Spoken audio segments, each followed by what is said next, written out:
C'est bon? Alléluia.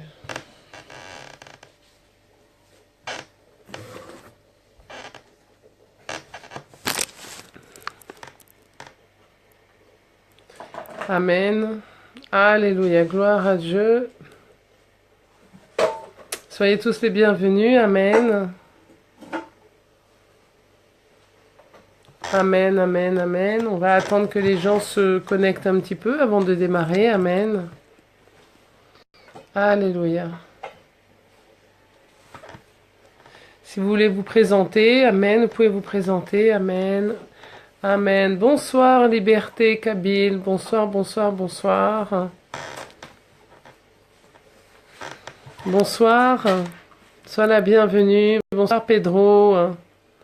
Bonsoir, Pedro. Bonsoir, Liberté Kabyle. Bonsoir, tout le monde. Soyez les bienvenus. Amen. Bonsoir, Erika. Sois la bienvenue. Amen. Amen, amen. Toi aussi, sois béni, amen. Sois béni, amen. Toi aussi, sois béni, Liberté Kabyle, sois béni. Bonsoir mon fils, bonsoir Bobo, comment tu vas? J'espère que vous allez tous bien, j'espère que vous avez passé une très bonne journée dans la paix du Seigneur, dans la présence de Dieu, amen. Alléluia. Restez bien. Ah, bonsoir Danilo. Bonsoir Danilo, sois le bienvenu, amen. Gloire à Dieu. Restez connectés, ne partez pas. Dieu a une parole pour nous ce soir. Amen. Dieu va nous bénir. Amen. Ce soir dans sa parole. Amen. Gloire à Dieu.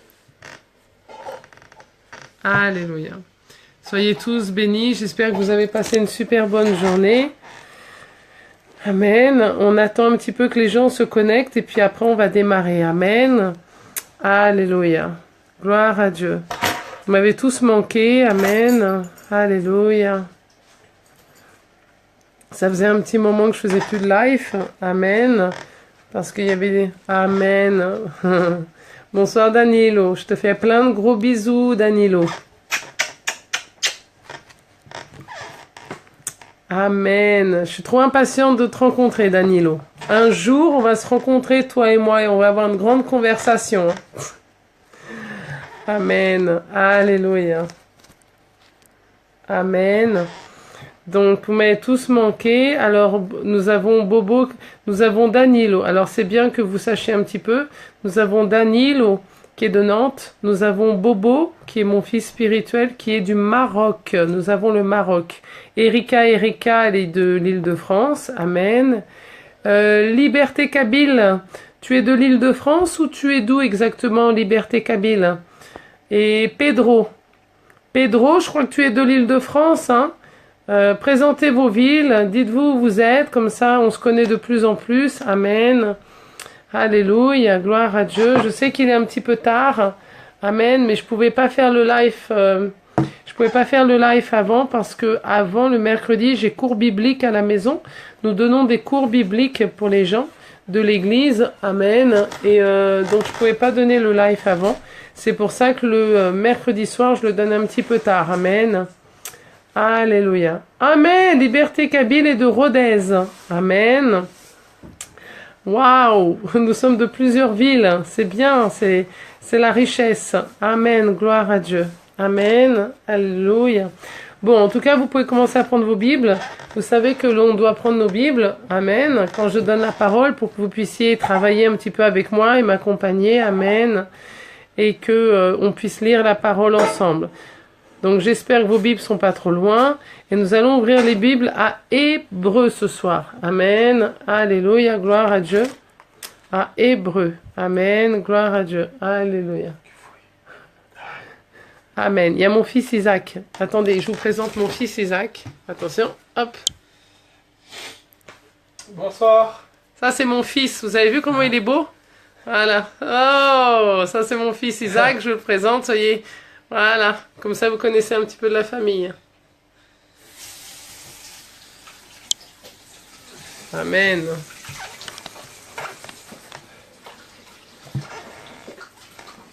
Ouais, Danilo, toi je sais que tu es de Nantes, parce que je sais que tu es avec Samelé. Amen. Donc je sais que tu es de Nantes, Danilo. Et bientôt, je viens à Nantes. Au nom de Jésus. Ou alors toi, tu viens sur Paris. Amen. Gloire à Dieu. Donc on va ouvrir la Bible à Hébreu. Amen. On va ouvrir la Bible à Hébreu chapitre 10. Hébreu chapitre 10. A paz do Senhor, Diego, que Deus te abençoe, filho. Donc Hébreu 10. Amen. Alléluia. Gloire à Dieu. Vous m'avez tous manqué, tous, beaucoup manqué. Parce qu'au début, c'est vrai que... oh, Primo Isaac. Danilo, tu connais pas et je connais pas. Voilà. Donc, c'est un jeune homme qui habite à Nantes. Des bisous. Voilà. Ô Danilo, meu filho Isaac, o primo, te dá grande beijo. Muito beijo pra você. Amen. Alléluia. Oh, Victor! A paz do Senhor, Victor. Que Deus te abençoe, au nom de Jesus. Victor, cadê o de Marco et Fernanda? Ah, Waouh, plein de gros bisous pour toi, Victor. Bisous, tu nous manques, ça fait super longtemps. Amen, j'espère que tu vas bien et je te fais plein de gros bisous, Victor. Isaac, il est à côté de moi et tu fais plein de gros bisous aussi. Amen. Alléluia. On va commencer la parole. Si les gens arrivent... Amen. Bah, ils prendront la parole au milieu. Amen. Amen. Gloire à Dieu. Et mais on va commencer la parole parce qu'il est déjà un petit peu tard. Amen. Dieu va faire de grandes choses. Dieu va parler au nom de Jésus. Amen. Et donc je vous disais que vous m'avez manqué énormément. Amen. J'ai fait un temps de pause parce que je devais faire un petit temps de pause, me retrouver un petit peu avec le Seigneur aussi. Amen. Et c'est pour ça que j'ai fait un petit peu d'une pause dans les lives. Mais voilà, Dieu m'a dit, retourne-y, il faut retourner travailler. Donc me revoilà. Et c'est pour ça que vous m'avez beaucoup manqué. Amen, vous m'avez beaucoup manqué. Donc là, c'est reparti les lives, on s'accroche. Amen. Ce soir-là, il y a un live. Amen. Donc, Hébreu 10 à partir du verset 25. Ne pas abandonner l'Église. Ah, ça c'est un sujet qui est intéressant de parler. Aujourd'hui, beaucoup de gens, vous savez, ne donnent plus de valeur aux églises. Aujourd'hui, beaucoup de gens vivent n'importe comment, acceptent Jésus-Christ, ont une vie de chrétien, se disent chrétiens, mais ne vont plus dans les églises. Aujourd'hui, ils disent « Ah, moi je cherche Dieu chez moi je vais chez moi je prie, moi je lis la Bible, j'adore le Seigneur, mais je vais vous dire quelque chose. » c'est biblique. Nous devons aller à l'église. Nous devons avoir une église. Aujourd'hui, il y en a beaucoup aujourd'hui qui ont été blessés par les églises, blessés par les femmes et les hommes de Dieu, et qui aujourd'hui, tristement, ne veulent plus aller dans des églises ou ne vont pas dans des églises. Amen. Donc ce soir, nous allons parler de l'importance d'aller dans les églises, l'importance de ne pas quitter l'église. Et je vais vous montrer bibliquement, amen, que bonsoir prophète missionnaire Tabitha, bonsoir prophète Tabitha, sois la bienvenue. Amen, alléluia. Je vais vous expliquer l'importance, pourquoi les églises, amen, qu'on discute, que je puisse vous enseigner un petit peu ce soir dessus, amen. Bien sûr que la priorité c'est pas abandonner le Seigneur, c'est ce que la prophète Tabitha dit, oui, mais ce soir l'enseignement c'est sur les églises, amen, gloire à Dieu. Donc, je vais vous montrer 2 versets bibliques que je vais partager avec vous et que je vais expliquer. Amen. Donc, on va en premier aller à Hébreu chapitre 10. Amen. Je prends mes lunettes. Et nous allons au verset 25. Amen. Vous avez vos Bibles? Waouh, je vous vois beaucoup mieux là. Non, je rigole. Alors, Hébreu 10, 25. Vous êtes prêts? On y va? Je fais la lecture. Amen. Ça dit, n'abandonnons pas notre assemblée, comme c'est la coutume de quelques-uns. Amen. Bonsoir Rodrigue, Lucas, sois le bienvenu. On lit Hébreu, chapitre 10, verset 25. Ce soir, l'enseignement et la parole, c'est sur ne pas quitter l'église. C'est ce que le Saint-Esprit m'a mis à partager avec vous ce soir. Donc, dans Hébreu 10, 25, ça dit « N'abandonnons pas notre assemblée comme c'est la coutume de quelques-uns. » C'est clair et net cette phrase, hein. On va la relire. N'abandonnons pas notre assemblée comme c'est la coutume de quelques-uns. Mais exhortons-nous réciproquement, et cela d'autant plus que vous voyez s'approcher le jour. Le jour, c'est le retour du Seigneur. Amen. Je vais vous lire un autre verset et là nous allons aller à Actes. Amen. Donc, alléluia. Mince, j'ai perdu ma page. Amen. Dans Actes chapitre 2, amen, vous me suivez? Actes chapitre 2, à partir du verset 42. Actes 2, 42, ça dit: et il persévérait dans l'enseignement des apôtres, dans la communion fraternelle. Dans la communion fraternelle. Et il persévérait dans l'enseignement des apôtres, dans la communion fraternelle. Amen. Ce sont les deux versets que nous allons prendre ce soir pour étudier un petit peu. Amen. Gloire à Dieu. Les églises. Les églises, Jésus a enseigné tout ce qu'il devait enseigner quand il était avec ses disciples. Et après, une fois qu'il est parti, les disciples devaient faire l'œuvre que Jésus leur a enseignée. Devaient continuer à prêcher la parole. Amen. Pour que la parole se divulgue partout et surtout pour être enseignée. Qu'est-ce que les apôtres ont fait? Qu'est-ce que les apôtres ont fait? Les apôtres ont bougé de ville en ville et ont commencé à se dispatcher un peu de deux en deux, de un en un, aller dans des endroits différents pour propager la parole. Ok. Une fois qu'ils ont propagé la parole et qu'ils ont annoncé que Jésus-Christ est mort à la croix, qu'il est vivant et que c'est notre sauveur, et imaginez, ils gagnent Lévi, Lévi accepte Jésus-Christ, il les baptise, et imaginez, une fois que les apôtres s'en vont dans d'autres villes, amen, une fois que les apôtres s'en vont dans d'autres villes pour continuer à faire cette œuvre, imaginez, qu'est-ce que les âmes que les apôtres Pierre, Paul ou les autres ont gagné à Jésus-Christ, qu'est-ce qu'elles deviendraient? Est-ce qu'elles devraient attendre que Paul revienne? Est-ce qu'elles devraient attendre que Pierre revienne? Étant donné que Pierre et Paul et tous les autres disciples, leur rôle, c'était apôtre. Apôtre, c'est quoi? C'est le rôle d'ouvrir des églises. C'était le rôle d'aller dans les nations, aller dans les villes pour prêcher la parole. Donc, ils ne pouvaient pas rester là où ils gagnaient les âmes, là où ils gagnaient les vies. Ils ne pouvaient pas y rester pour continuer à les enseigner, à les nourrir et prendre soin d'eux. Leur but, c'était de leur annoncer que Jésus-Christ est vivant et qu'il est le Sauveur. Vous comprenez l'importance? Si on gagne une âme et qu'on lui fait comprendre que Jésus-Christ est le Sauveur et qu'elle accepte Jésus-Christ, on laisse cette âme et on la laisse pendant, on va dire, 3 mois, 4 mois. Comment cette âme, on va la retrouver au bout de 6 mois? Comment on va la retrouver au bout de 4 mois? Réfléchissez à ça. On la laisse seule, sans nourriture, sans enseignement. Cette âme, vous savez, elle va pas grandir. Elle va certainement rechuter, elle va certainement peut-être se dévier, elle va certainement se perdre. Pourquoi? Parce que déjà d'une, elle a nulle part où aller pour être encouragée, elle a nulle part où aller pour rencontrer d'autres frères et sœurs, elle a nulle part où aller pour être protégée, alimentée, nourrie. Donc, elle va devoir dire, ok, je vais attendre que Paul revienne. Mais pendant les 6 mois que Paul va revenir, comment elle va gérer les attaques, comment elle va gérer les luttes, comment elle va gérer son quotidien d'être enfant de Dieu, nouvelle enfant de Dieu, et savoir comment ça se passe et être fortifié. Ça n'a jamais pu marcher. Donc, c'est pour ça que Jésus-Christ, c'était prophétique quand il a dit à Pierre, Pierre, est-ce que tu m'aimes? Pierre, est-ce que tu m'aimes? Pierre, est-ce que tu m'aimes? Pierre, tu vas prendre soin de mon troupeau.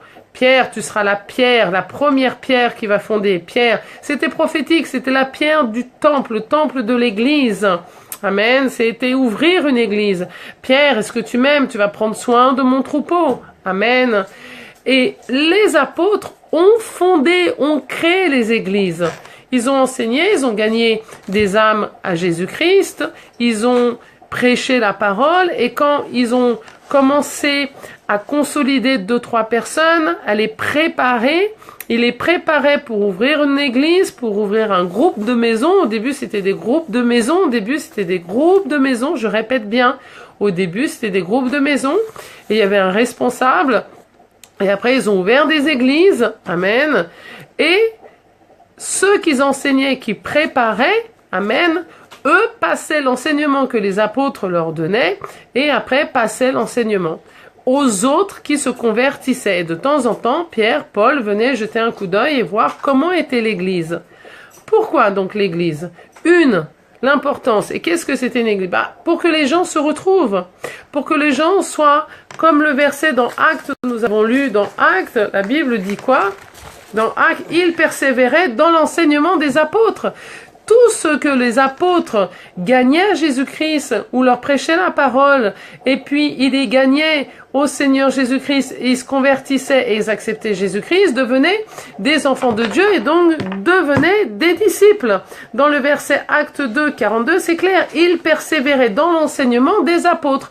Donc tous ceux que les apôtres avaient gagnés à Jésus-Christ formaient un petit groupe et ce petit groupe persévérait dans l'enseignement des apôtres. Et la suite de la phrase, c'est quoi? Dans la communion fraternelle.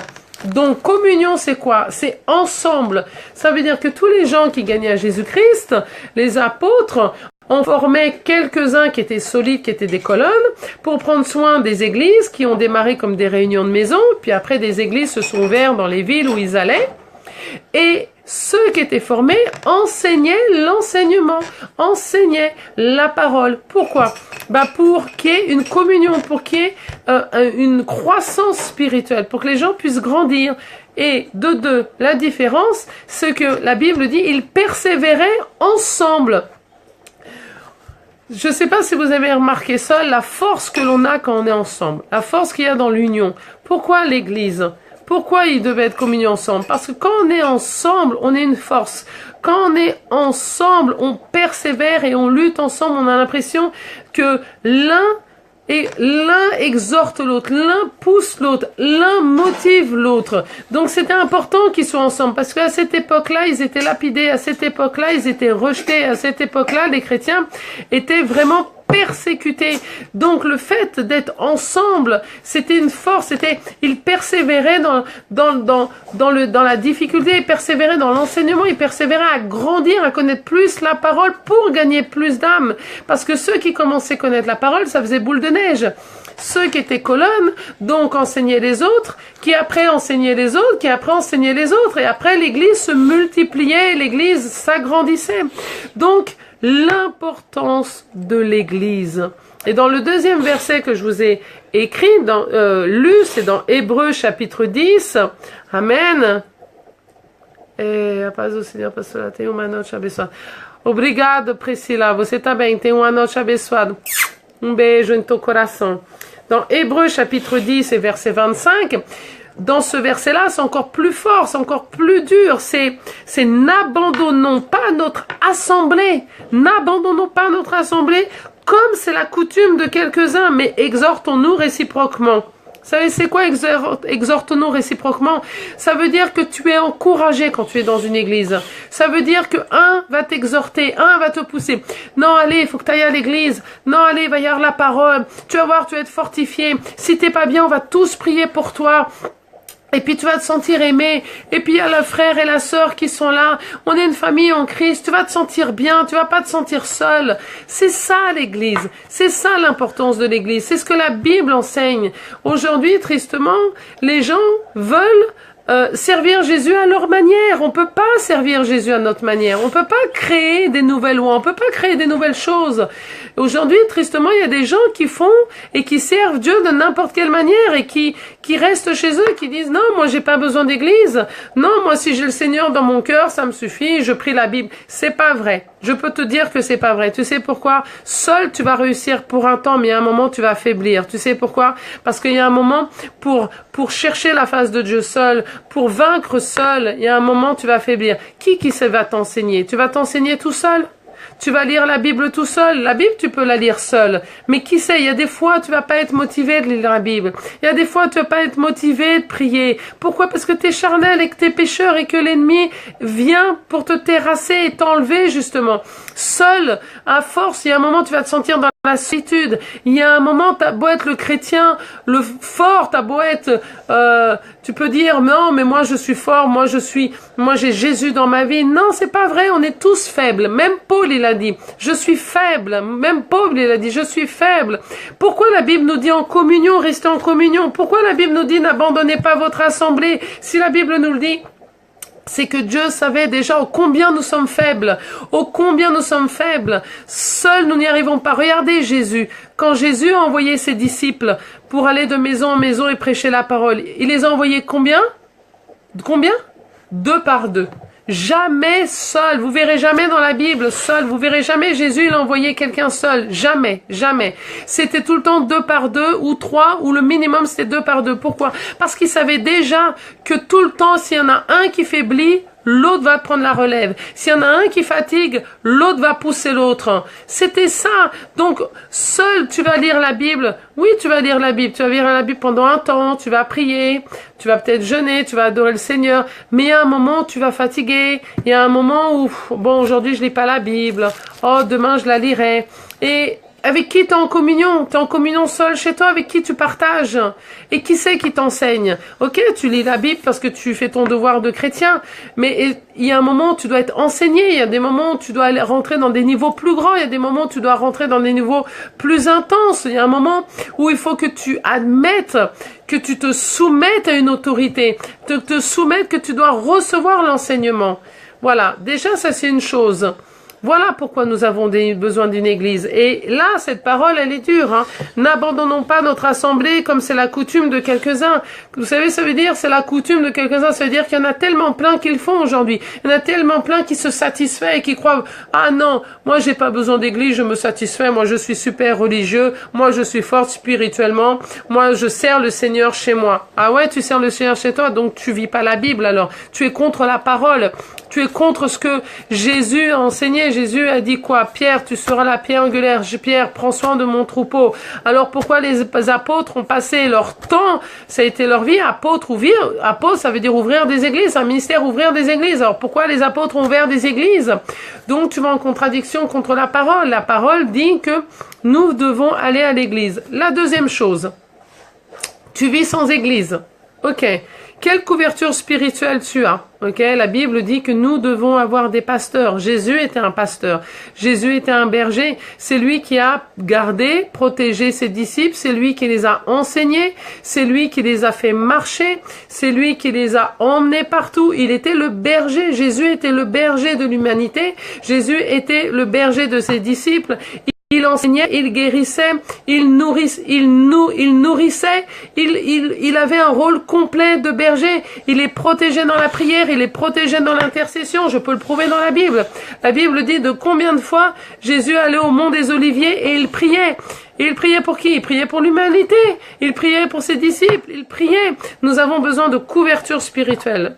Nous avons besoin de pasteurs. Nous avons besoin d'autorité. Nous avons besoin d'être enseignés. Nous avons besoin d'être guidés. Nous avons besoin vraiment qu'on nous mette sur le bon chemin. Nous avons besoin d'être corrigés aussi. C'est biblique. La Bible dit que quand Paul et Pierre ouvraient des églises, ils laissaient des leaders. Aujourd'hui, je vais être dur avec vous. Vous savez quoi? Les gens ne veulent plus se soumettre. Les gens ne veulent pas les gens ne veulent pas de l'autorité. Donc c'est plus facile de rester à la maison. Ah non, moi je suis pas en concordance avec le pasteur. Ah non, moi je me soumets pas à son autorité. Ah non, moi j'ai pas la même vision que lui. Ah non, lui il fait ci. Ah non, lui il fait ça. Alors en premier, je vais vous dire. La Bible dit, et je vais être dur avec vous, si tu n'arrives pas à te soumettre à tes pasteurs que tu vois, qui sont terrestres, si tu n'arrives pas à te soumettre à un homme, si tu n'arrives pas à te soumettre à tes pasteurs, alors comment tu vas te soumettre à Dieu que tu ne le vois pas? Médite ça. Ça, c'est profond. Comment tu vas te soumettre à Dieu si tu n'arrives pas à te soumettre à tes pasteurs? Comment tu vas te soumettre à Dieu alors que tu n'arrives pas à te soumettre à l'autorité que Dieu a créée sur la terre? Comment tu vas te soumettre à quelque chose que tu ne vois pas alors que tes pasteurs, tu les vois? Aujourd'hui, tristement, vous savez, la soumission, c'est très dur. Les gens n'aiment pas la soumission. N'aiment pas. Il y en a beaucoup qui vont pas dans les églises parce qu'ils n'aiment pas les autorités, ils n'aiment pas la soumission. Ils veulent faire à leur manière, ils veulent imposer les choses. Ils veulent pas rentrer dans les lois, dans les choses, dans les doctrines. Mais aujourd'hui, je vais vous dire quelque chose. On a besoin d'église. On a besoin d'être ordonné. Les choses de Dieu ne sont pas faites dans le désordre. Les choses de Dieu, ce n'est pas le chantier, ce n'est pas n'importe quoi. Les choses de Dieu sont organisées. Les choses de Dieu sont faites avec ordre et décence. Les choses de Dieu sont belles et parfaites. Seulement aujourd'hui, les gens veulent faire n'importe quoi, changer la Bible et faire les choses à leur manière. On peut pas faire les choses à notre manière. On peut pas faire ce que l'on veut. Aujourd'hui, nous devons vraiment vivre comment la parole nous enseigne. Ça sert à rien de lire 10 000 fois la Bible, ça sert à rien de connaître tous les versets par cœur, ça sert à rien de dire d'être prophète, ça sert à rien d'être missionnaire, évangéliste si on n'accomplit pas, si on met pas la parole en pratique. C'est en vain. La Bible dit que nous devons pratiquer la parole. La parole est Jésus-Christ. La parole libère.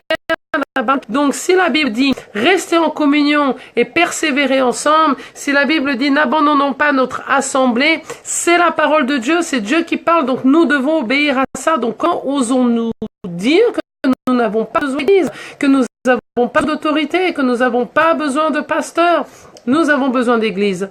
Quelle est ton église? C'est quoi une église? Une église, c'est là où tu vas être comme on avait dit, congréguer, je sais pas si ça se dit en français, congréguer, avoir ta congrégation, tu vas aller tous les dimanches ou le vendredi, c'est là où tu vas retrouver ta famille en Christ, c'est là où tu vas retrouver tes frères, c'est là où tu vas être en communion, c'est là où tu vas partager, tu vas vivre avec ta famille, c'est là où tu vas partager tes problèmes, tes déserts, c'est là où les gens vont prier pour toi, où ta famille va prier pour toi, c'est là où les gens vont donner de l'amour, de l'affection, c'est là où tu vas te rencontrer, c'est ta famille en Christ, au moment où tu nais de nouveau, c'est ta nouvelle famille, c'est là où tu vas passer un temps, c'est là aussi, bien sûr, la présence de Dieu, elle est partout, elle est en toi, dans ta chambre et tout ça, mais c'est aussi la maison du Seigneur, l'église, c'est là aussi, voilà, et donc tu as besoin d'être en communion, tu as besoin d'être avec tes frères et sœurs, tu ne peux pas rester seul, tu as besoin de rencontrer tes frères et sœurs, tu as besoin d'être dans le partage, tu as besoin d'être dans l'amour, tu as besoin d'être à l'église. La deuxième chose, couverture spirituelle, c'est ce que Jésus faisait. Couverture spirituelle, ça veut dire que tes pasteurs prient pour toi. Les pasteurs prient pour ses membres, les pasteurs prient pour ses agneaux, les pasteurs prient pour ses enfants. Donc, une couverture spirituelle. Quand tu vas à l'église et tu es fixe dans ton église, tu as une couverture spirituelle. Ça veut dire quoi, une couverture spirituelle? Ça veut dire que tu es protégé. Ça veut dire que tu as une équipe d'intercession, parce que les églises doivent avoir des intercesseurs. Tu as une église d'intercession et tu as les pasteurs qui prient pour ta vie tous les jours, qui prient pour toi. Donc, le fait d'avoir une église, tu as une protection spirituelle. Tu es couvert de prières. Voilà pourquoi c'est important aussi d'avoir une église. Si tu as une église, tu as une couverture spirituelle, tu as une protection, tu es protégé. La troisième chose, tu as des pasteurs. C'est quoi les pasteurs? C'est ton papa et ta maman spirituelle. Tu es fils de Dieu.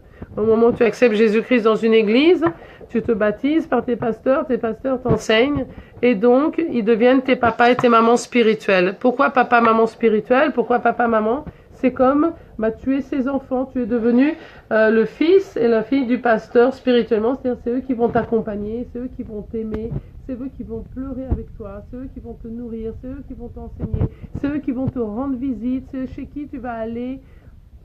Je parle de ceux qui vivent vraiment le rôle pastoral. Je suis désolée d'être brute, mais il y a des pasteurs qui ne font absolument pas ça, et dans ces cas-là, ils encadrent pas du tout leur rôle de pasteur. Ça, c'est très dur, ma parole, j'assume ce que je dis. Amen. Un vrai pasteur doit vivre tout ce que je viens de dire. Il doit visiter, il doit manger avec ses agneaux, il doit s'asseoir avec ses agneaux doivent venir chez lui, il doit les connaître, il doit savoir ce qui se passe. Amen. Il doit discuter, il doit sortir avec eux, il doit être au milieu d'eux. Amen. Un pasteur ne vit pas dans un bureau. Amen. On n'en voit pas les autres. Un vrai pasteur, c'est comme Jésus-Christ. Il est au milieu, il est avec eux. Amen. Et donc, c'est un papa. C'est un maman, il va corriger quand il faut corriger, il va exhorter quand il faut exhorter, il va pleurer avec l'agneau ou avec l'enfant quand il faut pleurer, il va le relever quand l'enfant a trébuché, quand l'enfant s'est affaibli, il va lui donner de la force. Voilà, c'est un papa, maman. Si tu restes seul, comment tu vas avoir cette aide? Comment tu vas avoir ce papa et cette maman spirituelle? Qui c'est qui va pleurer avec toi? Qui c'est qui va te tendre la main? Qui c'est qui va te donner son épaule? Qui c'est qui va t'enseigner? Qui c'est qui va te guider? Qui c'est qui va te conseiller? Un pasteur, c'est qu'est-ce que t'en penses, pasteur? Oh, il m'arrive cette situation et ça. Voilà, tout ça englobe le rôle de l'église. À l'église, il y a l'intercession. À l'église, il y a les pasteurs. À l'église, il y a la famille. À l'église, il y a les frères et sœurs. À l'église, il y a la communion. À l'église, il y a le partage. À l'église, il y a tout ça. Il y a la Sainte Seine que nous devons prendre à l'église, la Sainte Seine. Amen. Voilà, la Bible dit, et donc j'ai vraiment mis, pas les paroles d'Alexandra, la pasteur Alexandra, Mais je vous ai vraiment montré 2 versets qui montrent comme quoi nous avons besoin d'église. Aujourd'hui, nous sommes dans une époque où les gens prêchent n'importe quoi, enseignent n'importe quoi et vivent l'évangile n'importe comment et font à leur manière. Arrêtez de faire ça, arrêtez de faire à votre manière. Arrêtez de dire, moi j'ai pas besoin d'église, moi je suis chrétienne chez moi, moi le pasteur, il m'a blessé, c'est nul, non, c'est n'importe quoi ce qu'il fait, ou je suis pas en concordance avec sa vision et sa doctrine. Amen, t'es pas en concordance avec sa doctrine et sa vision, moi je vais être plus dur avec toi. Est-ce que tu as prié pour savoir si tu es dans la bonne église? Est-ce que tu as prié à Dieu si Dieu te voulait dans cette église? Vous savez, une église parfaite, ça n'existe pas. Un pasteur parfait, ça n'existe pas. Tu sais pourquoi? Parce que le pasteur, il a beau être pasteur choisi par Dieu, il est quand même pécheur, et il a quand même des failles. Aussi bien il a des qualités, mais il a aussi des défauts. C'est facile de pointer le doigt sur le pasteur, c'est facile de critiquer, mais personne ne veut prendre la place du pasteur. Personne ne sait ce que le pasteur passe. Personne ne sait le peu d'heures qu'il dort, combien il prie pour les vies, et combien il paye le prix pour les vies. Un pasteur parfait, une église parfaite, ça n'existe pas. Si tu changes d'église tout le temps, tu sais quoi? Je vais être très dur avec toi. Si tu es une de ces personnes qui changent d'église tous les 15 du mois, alors c'est pas l'église le problème, c'est toi le problème. Je répète, si tu changes d'église tous les 6 mois ou tous les 4 mois, c'est pas l'église le problème, c'est toi le problème. C'est pas normal que tu changes d'église tous les 4 mois. Demande à Dieu, c'est quoi ton problème? Pourquoi tu changes d'église tous les 4 mois? La deuxième chose, pourquoi tu n'as pas d'église aujourd'hui? Pourquoi tu as arrêté d'aller dans les églises? Je suis traumatisée, on m'a inventé n'importe quoi, on m'a prêché n'importe quoi, le pasteur m'a menti, je suis pas en concordance avec la doctrine et la vision. Ok, tu sais ce que je vais te dire? Alors, une église, c'est une parabole. Moi, je suis une femme simple, donc je fais tout le temps des paraboles très simples. Une église, c'est comme une paire de chaussures. Ok? Il faut en visiter 1, 2 ou 3 pour voir laquelle est où Dieu veut que tu sois. Tu choisis pas ton église parce qu'elle est à côté de chez toi. Tu choisis pas ton église parce que la distance. Tu choisis pas ton église parce que la facilité. Tu choisis pas ton église parce que tous tes amis y sont. Tu choisis pas l'église parce que la musique est bien. Amen. C'est pas ça. Tu choisis l'église parce que Dieu va t'envoyer à l'église où lui, il sait où tu vas grandir, donner des fruits et tu vas croître et ton ministère va naître. Tu choisis une église par la voix de Dieu. Tu ne choisis pas ton église par la facilité. Même, il y a des gens aujourd'hui qui, moi j'ai pris l'église à côté de chez moi parce que j'ai pas envie de prendre les transports et j'ai pas envie de prendre 1 heure de transport. Ah ouais, c'est pour ça qu'aujourd'hui, il y a des gens qui meurent spirituellement. C'est pour ça qu'il y a des gens aujourd'hui, ça fait 15 ans qu'ils sont dans des églises, ils ont donné aucun fruit. Leur ministère, il est pas né, leur appel est pas né, ils ont encore rien fait pour le Seigneur, ils chauffent la chaise de l'église. Vous savez pourquoi? Après, ils disent, le pasteur m'a pas donné d'opportunité, il se passe jamais rien dans cette église. Mais est-ce que tu as prié pour savoir si c'était Dieu qui voulait que tu sois dans son église? C'est toi qui as choisi la facilité parce que c'est l'église qui est à l'angle de ta rue. Vous savez, l'église, l'amour pour Dieu, c'est payer un prix. C'est que ça doit te coûter quelque chose. Aller dans la maison du Seigneur, c'est la même chose. Vous savez, moi j'ai des gens dans mon église, j'ai une personne dans mon église, elle fait au moins 1 heure de transport tous les dimanches pour venir à l'église et elle est là tous les dimanches. Et je suis très fière d'elle. Vous savez pourquoi? Elle le fait pas pour moi. Elle le fait pas pour montrer qu'elle est grande. Elle le fait pas pour impressionner les gens. Elle le fait parce qu'elle a l'amour de Dieu dans son cœur. Elle le fait parce que Dieu a mis dans son cœur que c'était cette église où elle devait rester. Et elle est obéissante à Dieu et elle reste ferme dans son église.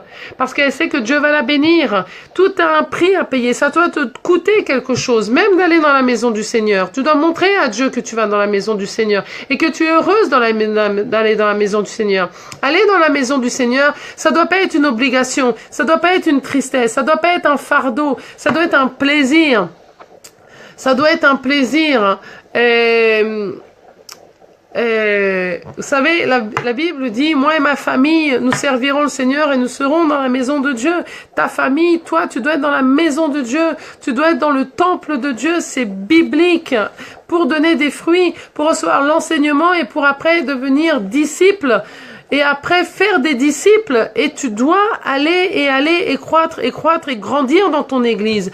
Tu nais un jour dans ton église, tu te baptises dans ton église, tu reçois l'enseignement dans ton église, après tu grandis, après tu deviens diacre ou peut-être ancien, après tu deviens une colonne forte dans ton église, après tu deviens un appui pour ton pasteur, et après ton ministère naît dans ton église, et waouh, il n'y a rien de plus beau que ça, c'est ça l'église, c'est ça, c'est pas aller chercher les gens ailleurs, les prendre pour qu'ils viennent servir dans ton église, c'est pas voler les gens de l'autre église pour les ramener dans ton église, c'est faire des enfants que tu as gagnés, toi, à Jésus-Christ, ces bébés que tu as fait, les faire grandir, les former, les enseigner et utiliser ces bébés que tu as gagnés, les faire grandir et les faire devenir des hommes et des femmes en Christ, des serviteurs de Dieu. C'est ça qui est beau, c'est ça qui est magnifique. De dire, waouh, celui-là, il est né dans mon église. C'est mon fils, ma fille spirituelle. C'est pas aller chercher ailleurs le missionnaire, l'évangéliste et le prophète. C'est facile de faire ça. C'est pour ça l'importance que tu restes dans ton église, l'importance que tu grandisses dans ton église, l'importance que tu t'investisses dans ton église. Mais pour ça, tu dois savoir si tu es au bon endroit. Aujourd'hui, pourquoi tu n'aimes pas ton église? Peut-être que tu n'es pas au bon endroit. Pourquoi tu as envie de quitter ton église? Peut-être que tu n'es pas à la bonne église où Dieu voulait que tu sois. Est-ce que tu as pris? Il y en a qui vont à l'église parce que la facilité de la langue, parce que la facilité de l'endroit. Il y en a que je vais être encore plus dur, ils vont à l'église parce que leurs copains sont là-bas. Ah, moi je vais à l'église parce que mes amis sont là-bas. Alors est-ce que tu fais de l'église un club de rencontre ou tu vas pour le Seigneur? Est-ce que tu vas à l'église parce que tu veux voir tes copains et tes copines tous les dimanches ou est-ce que tu vas pour adorer le Seigneur? L'église, ça se choisit pas en fonction de la localité, de la facilité des transports ou parce qu'il y a tous tes amis à l'église. L'église se choisit par prière. Seigneur, je vais visiter 3-4 églises, je vais faire 4-5 églises et après tu me montres quelle est l'église que tu veux que je sois. C'est ça l'église. Aujourd'hui, les gens se plaisent pas dans leur église, veulent quitter leurs églises, ne veulent plus aller dans les églises, sont traumatisés des églises, se plaignent des églises, mais n'ont jamais prié pour savoir si c'était de Dieu qui soit dans cette église. N'ont jamais prié en disant, Seigneur, où tu veux que je sois? Quelle est l'église que tu veux que je sois? Quel est mon appel? Les doctrines qui sont pour moi, qui vont dans mon vie. Vous savez, moi, par exemple, mes doctrines, pour vous expliquer un peu, il y a différentes églises aujourd'hui. Il y a des assemblées de Dieu, il y a des églises pentecôtistes, il y a des églises baptistes, il y a des églises, par exemple, les assemblées de Dieu qui sont très antiques ou antiques, anciennes, on va dire, voilà, très, qui les femmes peuvent pas prêcher. Pas encore. Où les femmes peuvent pas beaucoup prêcher. Il y a des églises où les femmes peuvent pas être pasteurs. Il y a des églises où les femmes peuvent pas prêcher ou monter ou se vêtir d'un pantalon. Après, il y a des églises baptistes où on parle pas trop en langue. Après, il y a les églises pentecôtistes. Les églises pentecôtistes, c'est ceux qui croient dans le Saint-Esprit, qui parlent beaucoup en langue, où c'est le feu de Dieu. Après, il y a plein d'églises. Elles sont toutes évangéliques. Mais laquelle, toi, Dieu veut que tu sois? Quelle est, toi, la doctrine que Dieu va mettre dans ton cœur? En quoi, toi, tu vas voir? On a tous appel. Moi, la tribu de nous croyons dans le Saint-Esprit, nous croyons dans le Saint-Esprit, nous parlons en langue, nous sommes une église de feu, de miracles, de prodiges, voilà, où les femmes peuvent se mettre en pantalon, où les femmes peuvent être pasteurs, parce que la parole dit, la Bible dit, à aucun moment, voilà. Donc, les gens qui vont venir dans l'église d'Alexandra, de la pasteur Alexandra de la tribu de Juda, c'est des gens où Dieu a besoin de leur mettre cette vision, cette doctrine. Quelqu'un qui a une doctrine ou une vision différente que la femme peut pas se mettre en pantalon ou ne peut pas parler en langue, si elle vient dans mon église, elle va être malheureuse. Donc, il va falloir que Dieu lui guide une église qui est conforme à sa vision et à sa manière. Voilà pourquoi l'importance de prier. Seigneur, ok, je veux me fixer dans une église. Quelle est l'église que tu as pour moi? Où je vais donner du fruit? Où je vais grandir? Montre-moi l'église. Je vais en faire plusieurs et tu vas mettre la paix dans mon cœur, dans l'église où je dois rester. Et c'est là que je vais rester et je vais devenir une colonne forte. Mais arrêtez de dire que vous n'avez pas besoin d'église. Au moment où vous dites que vous n'avez pas besoin d'église, vous allez contre la parole. Vous allez en contradiction contre la parole. Comme les deux versets que j'ai lus dans Actes. Le verset que j'ai lu dans Actes, où ça dit, voilà, ça dit rester en communion et persévérer. Dans Actes 2:42, ça dit, ils persévéraient dans l'enseignement des apôtres. Donc ça veut dire que les apôtres sont passés par là, les ont enseignés, mais les apôtres sont partis. Ils ont ouvert une église, ils ont ouvert une réunion de maison qui est une église.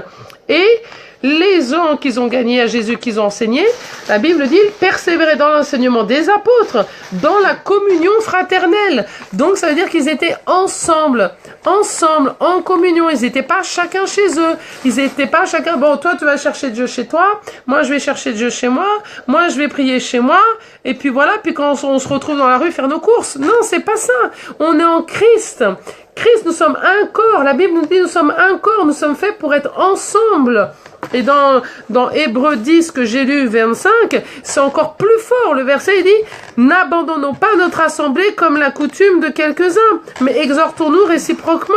Donc, pourquoi nous devons être ensemble? Pour nous exhorter, pour nous encourager, pour relever le frère qui trébuche, pour le consolider. Ah, j'ai pas envie d'aller à l'église. Non, tu sais quoi, viens à l'église, il faut y aller aujourd'hui. Allez, bouge-toi, si tu veux, je passe sur le chemin, je te prends. Ok, j'y vais. Ben voilà, t'as exhorté, tu l'as motivé, donc tu vas à l'église avec lui. C'est ça, c'est la communion. N'abandonne pas nos assemblées. C'est pas Alexandra, c'est la Bible qui le dit, la Bible elle-même. Donc, tu peux pas me dire comme quoi c'est pas biblique.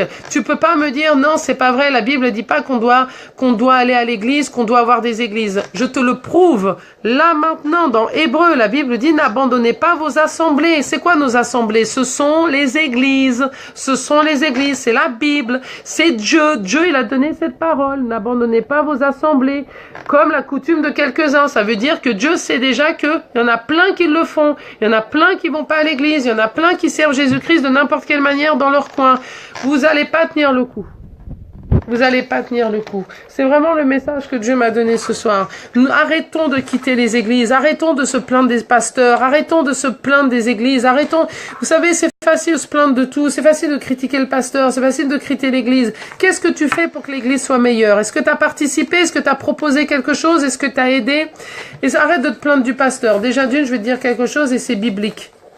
La Bible dit que c'est une malédiction pour ta vie de parler mal. De parler mal d'un homme oint. Un homme oint, c'est un homme qui a été consacré, qui a reçu de l'huile sur sa tête. Un pasteur, un diacre, un ancien. La Bible dit que si tu parles mal d'un homme oint, c'est malédiction pour ta vie. C'est très sérieux ce que je dis. C'est malédiction. Si tu dis, par exemple, je vais le dire comme ça, je vais pas dire de prénom, juste pour vous donner un exemple. Oh, le pasteur, purée, il est archi nul, il est méchant, en plus, un bon à rien, tout ça.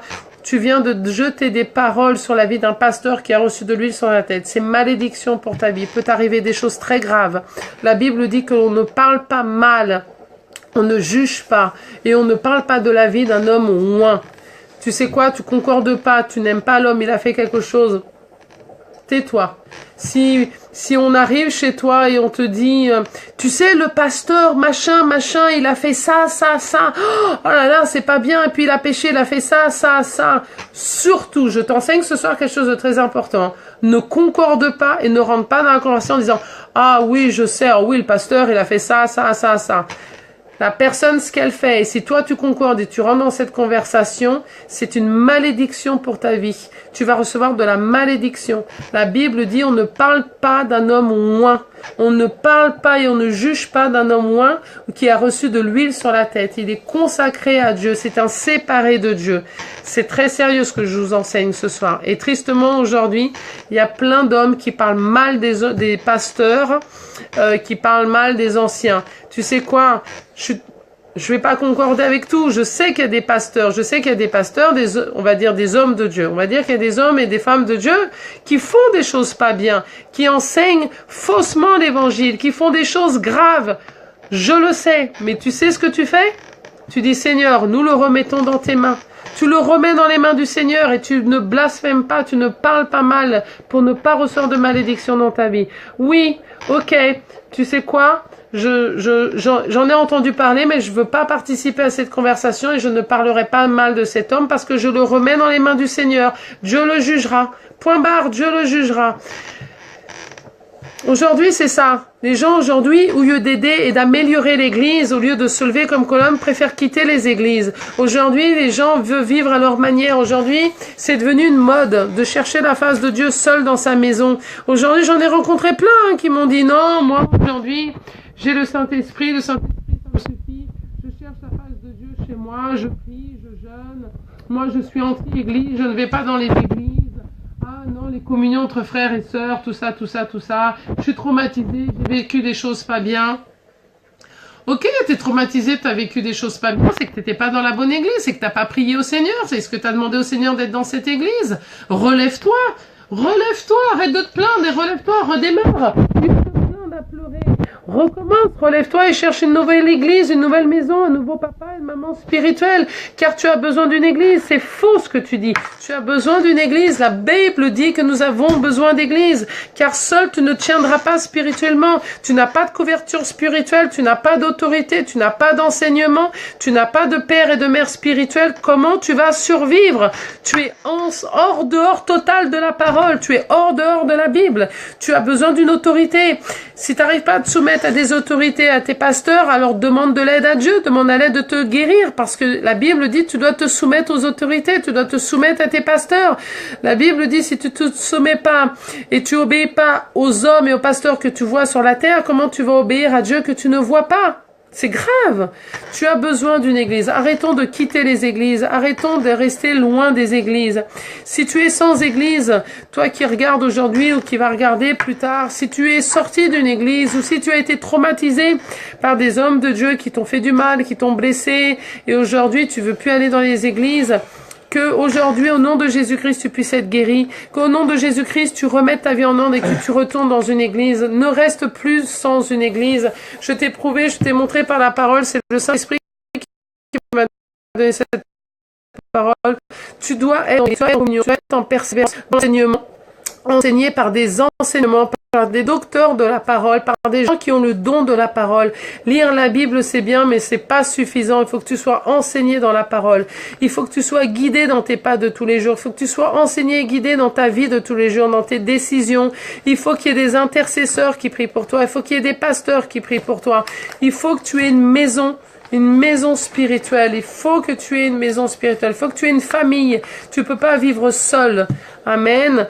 Donc vraiment, je prie pour que ce soir, tu aies compris ce message, que tu aies compris cet impact, que à travers le Saint-Esprit, amen, tu aies compris vraiment l'importance de retourner à l'église et d'aller à l'église.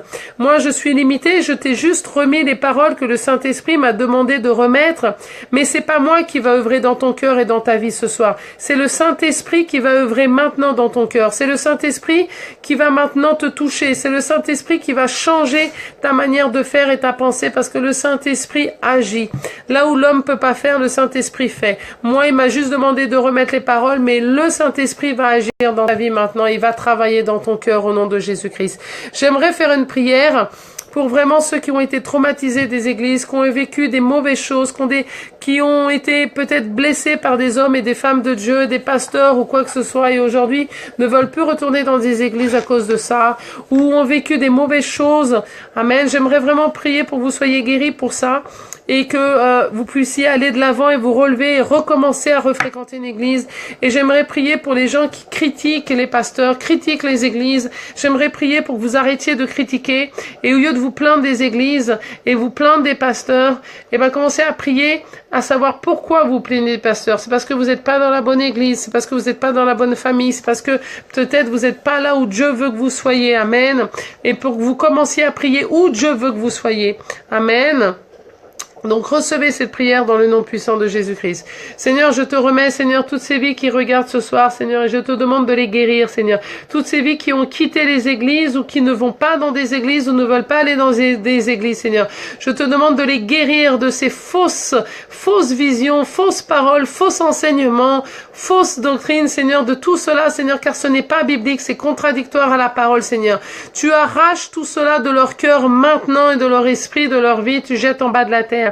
Seigneur, au nom de Jésus-Christ, il y a des gens qui ont été blessés par des hommes et des femmes de Dieu, des pasteurs, par des églises dans le passé. Je te demande que tout traumatisme, que toute blessure, Seigneur, au nom de Jésus-Christ, que toute cicatrice, au nom de Jésus-Christ, soit arrachée de leur cœur, de leur âme, maintenant de leur esprit, et soient jetés dans l'abîme de feu pour toujours à jamais. Tu les guéris maintenant. Tu les guéris maintenant. Tu effaces de leur esprit tout traumatisme, toute blessure, toute expérience qu'ils ont vécue et tu jettes tout cela dans la mer de l'oubli pour toujours à jamais. Tu les reconstruis, Seigneur, et tu leur redonnes l'amour, la force et le courage de retourner à l'église, Seigneur.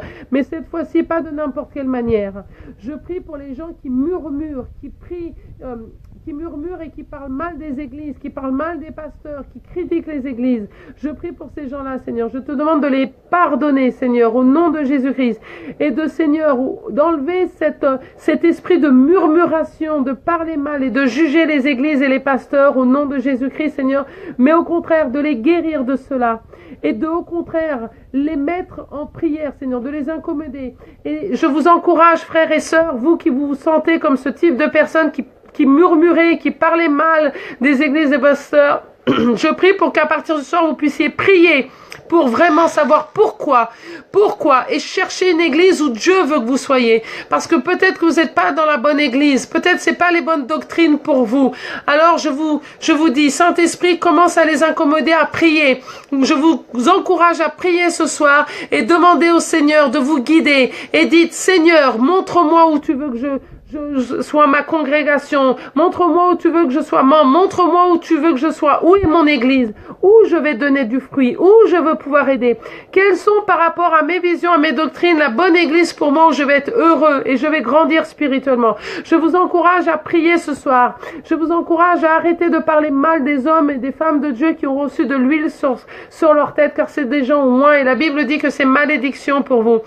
Alors je vous encourage au nom de Jésus-Christ à changer d'attitude. Seigneur, je te demande de guérir ces femmes et ces hommes, à arracher cet esprit de murmuration, Seigneur, de jugement dans le cœur de ces gens au nom de Jésus-Christ et de jeter en bas de la terre. Et de les guider dans des bons endroits, dans des bonnes églises, dans des bonnes maisons où là ils vont donner des bons fruits au nom de Jésus-Christ. Au nom de Jésus-Christ, je te remets la vie de tous ces gens qui regardent, Seigneur, et tous ceux qui décident de rester chez eux, Seigneur. Je te demande de commencer à les incommoder à travers la parole qui a été prêchée ce soir, que cette graine qui a été semée dans leur cœur, qu'elle puisse donner des fruits, qu'ils puissent commencer à se sentir incommodés à partir d'aujourd'hui, à rester chez eux, que l'amour pour retourner dans la maison de Dieu, dans une église renaisse en eux, qu'ils sentent le besoin d'être en communion entre frères et sœurs, le besoin d'être entourés d'amour, de partage, au nom de Jésus-Christ, là, le plaisir de ressentir, d'aller le dimanche, le vendredi à l'église, et d'être, Seigneur, en communion avec plein de gens et de passer des moments de joie et d'allégresse. Je te demande de visiter maintenant ces gens qui pensent qu'ils doivent rester à la maison et chercher la face de Dieu seul. Seigneur, je te demande de les incommoder, de les toucher, de changer leur vision, de les guérir, de les libérer. Et Seigneur, je termine cette prière en disant que tous ceux qui sont sans église, tous ceux qui n'ont pas d'église et tous ceux qui ne veulent plus aller dans les églises ou sont contre la vision de l'église, je te demande de les toucher maintenant, de briser cette vision, de briser tout ce qui est faux, de ces faux esprits, ces fausses pensées qui ne sont pas bibliques, Seigneur, de les toucher maintenant, de les libérer et de les ramener dans les églises, de les ramener dans la bonne église que tu as choisie pour eux. Et au nom de Jésus-Christ, je prophétise qu'ils vont devenir des colonnes fortes, qui vont devenir des hommes et femmes de Dieu à travers le Seigneur, intégrement à côté de leur pasteur, dans leur famille en Christ, au nom de Jésus-Christ. Révèle-toi à eux et donne-leur la révélation, Seigneur, au nom de Jésus-Christ, je prie. Amen. Soyez tous bénis, amen. Waouh, le feu de Dieu. Hein. Soyez tous bénis, soyez tous encouragés. C'était une parole très simple. C'était une parole où je ne me suis pas trop étendue à droite, à gauche. Je voulais vraiment rester fixe sur les églises. C'est le message que le Saint-Esprit m'a donné ce soir. S'il vous plaît, arrêtez de bouger d'église tous les 5 minutes. Arrêtez de vous plaindre des églises. Arrêtez de rester chez vous. Arrêtez de dire que vous n'avez pas besoin d'église. Écoutez ce message qui a été donné ce soir. Si vous êtes arrivé à la fin du message, réécoutez-le, c'est sur mon mur depuis le début et vous allez plus comprendre le message. En bas, là, vous avez un petit bouton où il y a écrit partager. Partagez le plus possible, s'il vous plaît, cette vidéo pour que ça puisse édifier et enseigner beaucoup de gens. Car aujourd'hui, tristement, il y a beaucoup de gens qui ne vont plus à l'église, qui ne vont pas à l'église et restent chez eux. Donc, partagez le plus possible cette vidéo pour que beaucoup reçoivent cet enseignement sur les églises. Amen. Je Je vous aime tous très fort. Comme j'ai dit au début, vous m'avez tous manqué. Vous m'avez grave manqué. Je m'étais séparée un peu avec le Seigneur. J'avais pris un temps. Voilà, j'avais mis un temps, mais maintenant je suis de retour. Je suis là. Les lives, c'est reparti. Bobo, je t'aime très fort. Sophie, je t'aime très fort, ma chérie. Je t'aime, ma chérie. Amen. Noaga, Jacqueline, je te fais plein de gros bisous. Je t'aime très fort, Noaga, Jacqueline. Amen.